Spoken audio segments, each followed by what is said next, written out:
The vendors have increased, but the number of buyers is decreasing. Used clothes and shoes are sold at this roadside market, which has been here for decades. But business is not what it used to be. I have been selling used shoes for a long time. It is only this year, when prices have shot up so high, that there are no customers. People have no purchasing power. I'm struggling to feed the children.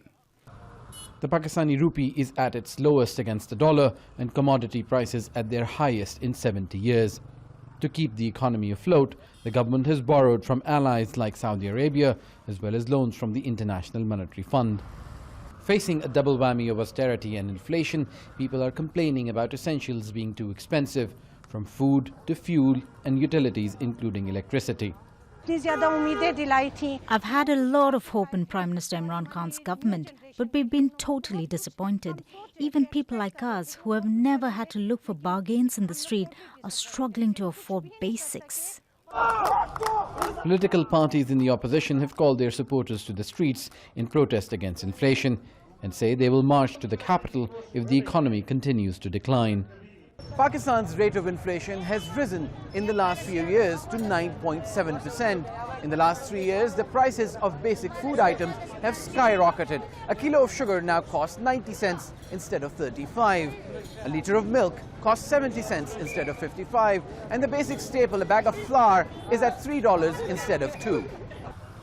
The government says the price of wheat in Pakistan is half of what it costs in neighbouring India and Bangladesh, and it blames a global increase in oil prices for the surge in fuel and electricity charges. Currently, our country is in a state of hyperinflation. There are many reasons behind it, but one of the most important reasons and the most visible reason that one can identify is the incompetency of our government. Not the case, says the Prime Minister. Imran Khan blames the previous governments for the current economic troubles. I'm happy to announce the biggest welfare program in Pakistan's history. Yes, there is inflation in the country, but we should also look at what the government is doing to alleviate the situation.